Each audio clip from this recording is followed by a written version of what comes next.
사람들은 야, 나처럼 하지는 마. 해도 안 될 거야 라고 자꾸 얘기합니다.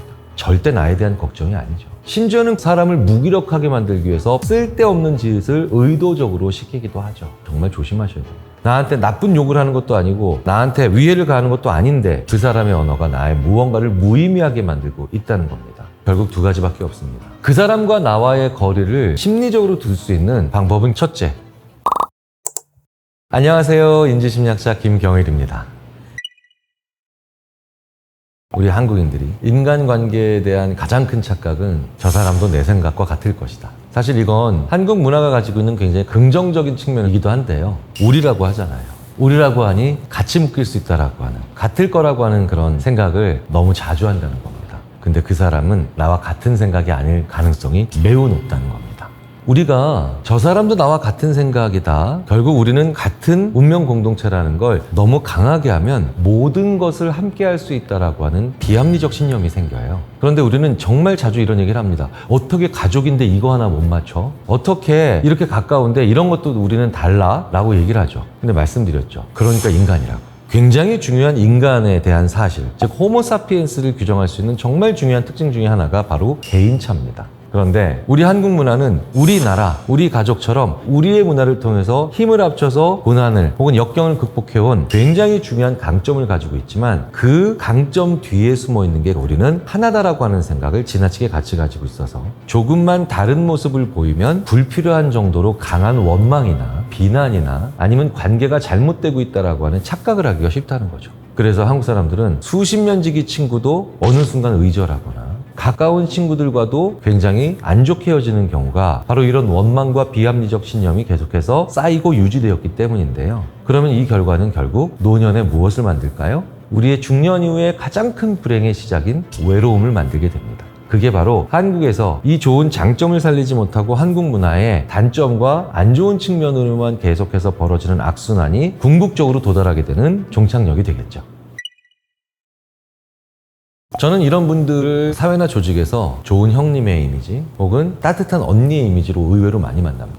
근데 이분들이 어느 정도 시간이 지나고 난 다음에 문득 깨닫게 되는 경우가 따뜻하고 착한 이미지의 이분들께 한 번도 안 들어봤던 얘기가 이거예요. 하면 될 거야. 이 말을 한 번도 안 들어봤어요. 착하고 따뜻한 비관론자들이 의외로 꽤 많으세요. 그런데 그들의 배려와 그들의 따뜻함을 받는 건 좋지만 그들과 미래를 얘기하는 건 정말 조심하셔야 됩니다. 그분들은 좋은 성품을 가진 실패자들이에요. 실패한 자를 만나면 안 된다는 말이 아닙니다. 제 주위에 많은 실패를 경험해서 야, 나처럼 하지는 마. 그리고 이렇게 하면 그래서 넌 성공하거나 잘 될 거야 라고 해주는 따뜻하면서도 실패가 많지만 그럼에도 불구하고 지혜로운 선배들이 정말 많이 계세요. 그런데 실패한 자기를 직시하면서도 인정을 하기 싫어하는 많은 분들은 자기를 정당화하기 위한 과정에서 해도 안 될 거야 라고 자꾸 얘기합니다. 절대 나에 대한 걱정이 아니죠. 그런 분들과는 과거의 추억, 행복했던 경험들만 얘기하십시오. 그들이 얘기하는 미래를 듣지 마시고요. 그리고 그분들과 함께 나의 앞날에 대한 설계를 하는 낭비적인 일들도 혹은 소진적인 일들도 가급적 피하시면 좋겠습니다.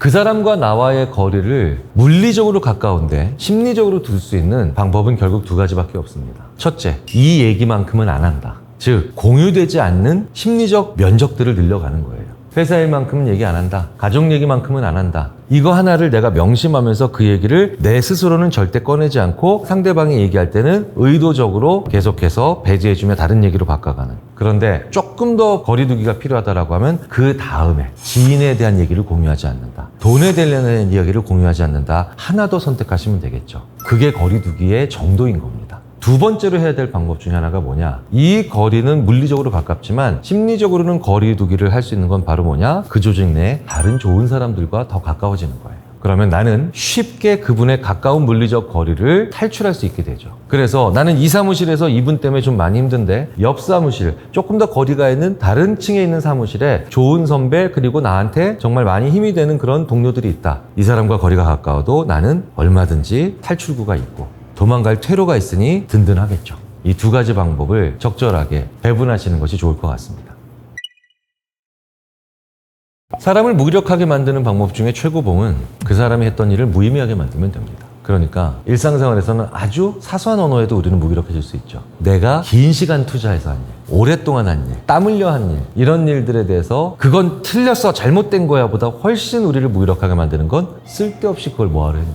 심지어는 그걸 역으로 이용해서 사람을 무기력하게 만들기 위해서 바위 덩어리를 오른쪽으로 옮겨 다시 왼쪽으로 옮겨 같은 쓸데없는 짓을 의도적으로 시키기도 하죠. 나한테 나쁜 욕을 하는 것도 아니고 나한테 위해를 가하는 것도 아닌데 이상하게 그 사람 때문에 무기력해지고 있다라고 하면 그 사람이 별뜻 없이 하는 것 같지만 계속해서 나한테 던지는 그 쓸데없이 뭐하러 이런 말들이에요. 그리고 내가 그런 말을 하지도 않는데도 나를 그렇게 만든다라고 하는 건 그 사람의 언어가 나의 무언가를 무의미하게 만들고 있다는 겁니다. 그러면 가장 전공법은 사실은 그 사람한테 그 의미를 깨닫게 해주는 거지만 쉽지 않겠죠. 그러니까 그 사람이 가장 의미를 퇴색시키는 나의 행동 중에 그 의미를 인정하고 알고 깨닫고 있는 사람을 만나는 건 또 다른 맞불 작전이 될 겁니다. 그래서 회사 생활을 제일 힘들게 하는 일 중에 하나는 같은 팀끼리만 만나는 겁니다. 그러면 한 사람으로부터 무의미하다라는 얘기를 들을 때 다른 데서 그 의미를 찾을 수 있는 사람을 만날 길이 없거든요. 회사는 일을 하는 곳입니다. 맞습니다. 하지만 회사는 일만 하면 진짜 힘든 곳입니다. 문득 일이 아닌 것들을 통해서도 사람과 만나는데 평상시에 투자를 해 놓으셔야 된다는 뜻이죠. 사실 저는 솔직하게 말씀드리면 딴 생각합니다. 심지어는 딴 생각했다라는 게 너무 티날까봐 그걸 쓸데없이 뭐하러 했어? 이러르르르르 말이야 라고 했을 때 제가 대답해 놓을 거 그러게요. 모르지. 근데 말이야 배고프지 않아? 이런 얘기들을 정해놓습니다. 굉장히 쉽게 그 사람의 말을 무의미하게 만드는 건 그럴 수도 있겠네. 너의 답은 정답이 아니라 원오브댐이라는 거를 얘기해 주는 거예요. 한국어는 굉장히 미묘한 특징을 가지고 있습니다. 그 미묘한 특징 중에 하나가 바로 뭐냐? 그럴 수 있겠네와 그럴 리가 있을까? 정말 말의 느낌이 다른데 다양한 느낌의 변형이 가장 심한 게 한국어죠. 뭐하러 쓸데없이 그런 얘기를 했어? 라고 내가 하는 걸 무의미하게 만드는 사람한테 의미 있거든? 이라고 하면 하나의 답과 하나의 답이 맞으면 1대1의 대결이 됩니다. 대부분 1대1의 대결은 둘 중에 하나가 죽어야 되죠. 그런데 그럴 수도 있겠네 이라고 하면서 그 사람의 대답을 원오브댐으로 만들어버리면 이제 그 사람의 생각이 최소한 수십 개의 다른 생각과 싸워야 되는 그런 일이 벌어져요. 핵심은 네가 생각한 것은 50명 중에 1명은 동의할 수도 있겠다라는 느낌으로 자기만의 언어를 하나 만들어 놓으셔야 돼요. 저는 이렇게 얘기합니다. 그럴 수도 있겠네요. 의외로 상대방에게 입히는 타격감이 크더군요. 저는 살면서 힘들고 어렵고 슬프고 낙심한 일이 있을 때 그걸 같이 공감해주는 사람들에게 많이 위안받았습니다. 그런데요, 참으로 재밌게도 내가 성공했을 때, 좋은 성과를 냈을 때 그걸 자기 일처럼 기뻐해주는 사람들은 오히려 또 다른 데 있더라고요.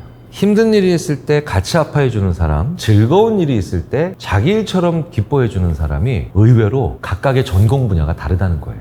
가까운 친구들은요, 내가 힘들 때 같이 힘들어해주는 경우가 많습니다. 근데 여기서 가깝다라는 게 어떤 의미일까요? 가까운 친구들은 나랑 같은 고등학교를 졸업했을 가능성이 크고요. 같은 전공, 같은 학과를 졸업했을 친구들이 꽤 많습니다. 그리고 그들은요, 나에게 슬픈 일이 있거나 어려운 일이 있을 때 가장 먼저 기꺼이 달려와주는 말 그대로 가장 가까운 친구들입니다. 고맙죠. 그런데요, 제가 심리학자로서 큰 상을 받았다거나 기업에 자문을 했는데 큰 인센티브를 받았다거나 연구를 잘해서 대학 본부로부터 연구 성과급을 세게 받았습니다. 자기 일처럼 기뻐해 줄 수 있을 거냐는 거예요. 같은 과 졸업한 친구들, 같은 전공한 사람들, 같은 과 교수님들이 나도 그렇게 못하는데 왜 그걸 굳이 기대하시죠? 그렇다면 내가 슬프고 힘들 때 어려움과 고난을 같이 짊어지고 와주는 친구들, 그 지인들 말고 나한테 좋은 일 있을 때 야 진짜 자기도 너무 좋아하는 거 어떤 친구들일까요? 느슨한 약간 거리가 있는 사람들입니다. 생각해보세요. 제 친구 중에 카센터를 하는 친구가 있습니다. 한 명은 수원, 한 명은 그 옆에 있는 화성. 거의 붙어있다고 봐도 무방합니다. 그 두 친구는 서로 힘든 일이 있을 때마다 기꺼이 가장 먼저 달려와 주는데, 그런데요, 되게 재밌는 건 화성에 있는 카센터가 너무 잘 되니까 수원에 있는 친구가 침울해지더라고요. 당연하죠. 저 친구 카센터는 잘 되는데 내 카센터는 잘 안 되니까 비교되는 거잖아요. 근데 제가 재밌는 건 제가 TV에 나오거나 제 책이 베스트셀러가 됐다고 하니까 그 두 친구가 제일 좋아해요. 더 중요한 건 이번엔 수원에 있는 카센터 하는 친구가 늘 잘 안 되다가 이번에 대박이 났어요. 제가 제일 좋아해요. 가깝고 그러기에 어려움과 슬픔을 공감해 줄 수 있는 관계, 그리고 약간 느슨하지만 그럼에도 불구하고 소중한 친구이기 때문에 나한테 일어난 좋은 일을 질투, 비교 하나도 안 느껴도 되기 때문에 자기 일처럼 기뻐해 주는 친구. 두 종류의 관계가 다 필요합니다. 그런데 이 사람은 정말 내 곁에 두고 싶다라고 하면 사실은 이건 기술이 아닙니다. 이거는 특정한 어떤 전략도 아니에요. 솔직히 얘기하셔야 돼요. 나 너랑 친해지고 싶다. 그래야 헛소리가 나올 가능성이 줄어들어요. 너 야근 시키고 싶어 라고 생각한 상사가 야, 너 오늘 야근 좀 했으면 좋겠다라고 솔직히 얘기하지 않으면 어떻게 될까요? 이게 다 너를 위한 일이다라고 하는 헛소리가 나오기 시작합니다. 내 곁에 두고 싶은 사람이 있다면 내 곁에 두고 싶다라고 솔직하게 얘기하는 거 외에 어떤 좋은 방법이 있을까요? 그 좋은 방법이 있다면 알려주시고요. 하지만 그 좋은 방법이 있다손 치더라도 자칫 잘못하면 내가 솔직히 얘기하지 않는 경우에 나는 헛소리하게 됩니다. 그래서 우리는 가끔 나이 드신 분들, 노련한 분들, 사회적으로, 정치적으로 굉장히 반열에 올라가신 분들이라고 하는 분들이 하는 이상한 헛소리들을 듣게 되죠. 왜 그럴까요? 자기가 원하는 걸, 자기 소망을 솔직히 얘기하지 않기 때문입니다. 저는 늘 말씀드리지만 나이 들어가면서 사람이 가져야 되는 가장 중요한 덕목 중에 하나를 저는 이렇게 봅니다. 내가 원하는 걸 솔직하게 얘기하는데 품격 잃지 않는 거. 진짜 어려운 일이지만 인간의 수명이 100살, 110살, 120살을 계속 기록 경신을 해나가는 과정에서 최소한 이 정도의 지향점만 가지고 살아도 꽤 괜찮은 삶을 만들어갈 수 있지 않을까라는 생각이 들어요. 정말 많은 분들이 관계를 유지할까요? 끊을까요? 이렇게 물어보세요. 그런데요, 탄수화물을 끊을까요? 먹을까요? 술을 끊을까요? 마실까요? 이렇게는 잘 안 물어보시고요. 탄수화물은 어느 정도 섭취해야 적당한가요? 술은 일주일에 몇 번 정도 마시면 제일 베스트인가요? 이런 식으로 물어보시죠. 그런데 사실은 인간관계가 훨씬 더 그 종류에 해당하는 전형적인 예라는 거예요. 어느 정도 거리를 유지할까가 관건이죠. 그런데 이 생각은 만나냐 안 만나느냐, 끊느냐 안 끊느냐, 이것만큼 쉬운 생각이 아니죠. 그래서 우리가 가장 중요하다는 인간관계에 가장 쉽게 결론 내리려고 하는 그런 모습이 바로 순절할까요? 관계를 유지할까요? 라는 질문입니다. 훨씬 어렵게 생각하셔야 됩니다. 이 문제는 쉬운 문제가 아니니 어렵게 생각하자. 사람과 사람에 대한 고민은요, 굉장히 많은 분들이 빠지는 착각이 원칙대로 한다. 원칙대로 하는 건 교통법규죠. 어떻게 사람과 사람 사이에 있는 이 미묘한 일들을 빨간불이면 서고 파란불이면 간다라고 하는 단순한 교통규칙같이 생각을 하시냐는 거예요. 굉장히 재밌는 건 그 고통법규는 그때마다 고민한다는 거죠. 저는 그래서 농담 삼아서 우리 사회의 가장 큰 문제가 뭡니까? 김 교수 심리학자로서 라고 하면 저는 고민해야 될 건 법률로 하고 법률로 해야 될 건 고민한다. 무슨 뜻일까요? 예를 들자면 법규로 강하게 처벌해야 될 건 오히려 캠페인하고 캠페인해야 되는 건 오히려 법규로 만들어서 단순하게 만든다는 거죠. 가장 대표적인 게 인간관계. 매번 기꺼이 그때마다 조금씩 어느 정도의 거리가 제일 나을까 고민하시면 그 매번이 쌓이면 그 사람과 나 사이의 관계에 대한 나의 직관이 생깁니다. 그리고 그 직관은 어느 순간부터 나를 오늘은 이 정도, 이번에는 이만큼이라고 하는 판단을 굉장히 원숙하게 만들죠. 한 걸음씩 올라가서 100계단을 올라갔을 때 가지게 되는 기술을 한 번에 가지게 하려는 어처구니 없는 그런 생각을 하시면 안 된다는 거죠. 어느 정도의 거리를 얼만큼 둘까를 자주 고민하시는 게 그게 바로 가장 핵심입니다.